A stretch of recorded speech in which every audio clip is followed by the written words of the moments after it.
We're going to need a bigger set, I think. I'm not going to get up and show you this. At some point, maybe I'll use my other camera just to show you how I've got this set up. But I did find some material I really like that I think I want to use for the backdrop to make it a little bit lighter. I feel like it's just too dark in here, and I'm not about being dark these days. I don't know if you can hear that. That's my little dog getting mad at, well, Chewy getting mad at Poe, our big dog, for eating.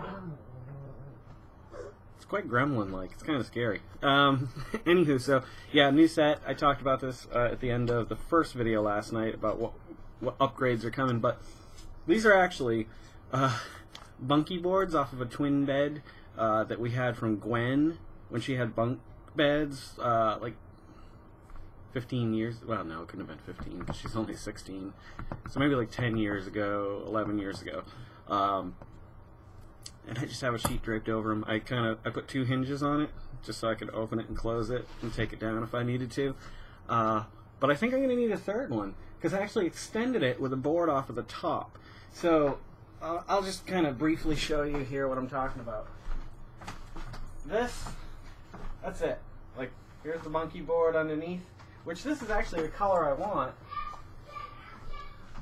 The gray I think would look a lot nicer, but there's nasty ass stains on it, and like I said, I have to extend it because there's the room over there. Now if I was just going with the room as I had something on my nipples.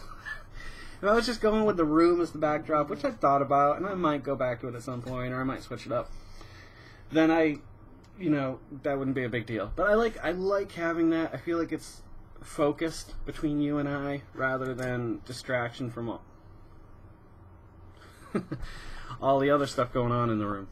But that's not why I recorded this morning. I just wanted to give a quick unplugged rendition of the show. Nothing written, no ideas, no concepts. I was talking about actually last night. Now Toby's in here too, so now we got a cat and 2 dogs in here. It's gonna be chaos soon. Cats and dogs living together. My train track friends, Larry Rivard and Scott Gonzalez. I've mentioned them a few times, and yesterday I talked to Larry briefly about posting this over because I'm doing probably a 7-part series on my favorite video games of all time on every console, and it just got me thinking oh my god, I'm gonna kill one of these dogs. It got me thinking about those days. And I don't often think of those days. I mean, life goes on, you meet new people. That's a funny thing, too, is like, I grow emotionally attached to people very easily. Like, I mean, I guess it's understandable. I grew up in Massachusetts most of my life. I lived in Florida when I was really young. I don't remember much of it. And then I moved to Taunton. And when I lived in Taunton, I lived there from when I was about 7 till... well, it was 2004 that we left. So 2005, a few months later, I turned 30. So this is 10 years in the making. But you grow attached to people. I do. I know people that don't. Like I'll use his name here because I don't give a shit. Honey Badger doesn't either. Like Gary Rigo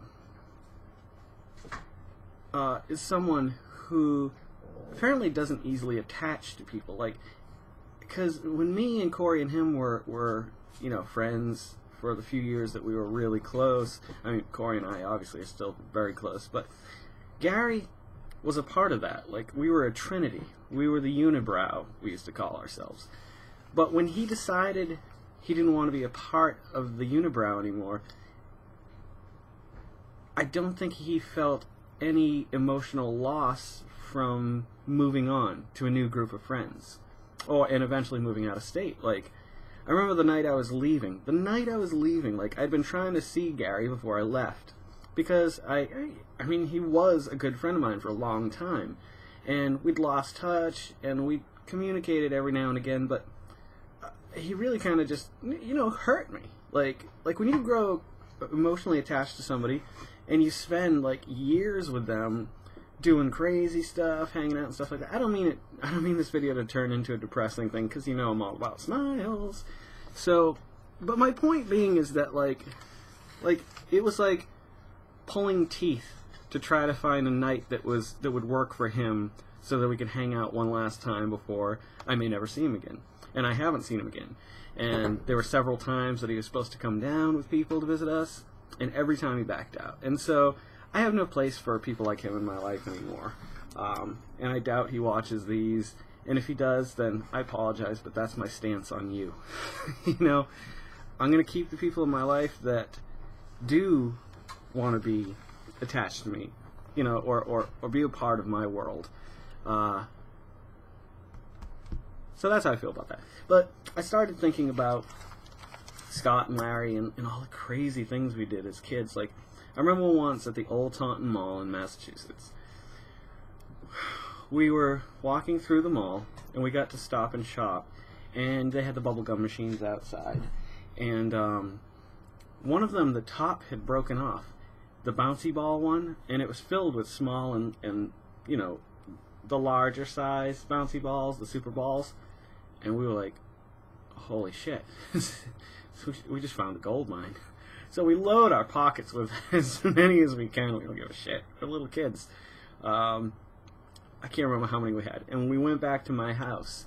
And we went up to the second floor, and the Bubblette wall, well, there was a parking lot, and then there was the Bubblette, which was a laundromat across from, not across, right next to my house. So we took all the balls upstairs, and one of us would go down there, and so one person would just start throwing them out, just because it was fun. You were throwing them down 2 floors so they would bounce high and go everywhere and hit cars, and we didn't give a shit, go in the street, didn't matter. And then the other person would collect them, come back up, and another person would go down. And I remember that day was so much fun, from finding the broken, you know, Super Ball machine to hucking balls out the window. We probably lost most of them, but I remember that was a good day. I remember we used to go down to, there was a school. You could walk down Winthrop Street and take a right. I think it was Barnum School. It was a school that wasn't a school anymore. It turned into like an old folks home. Is that the PC terminology for that? I don't know. Age-challenged home.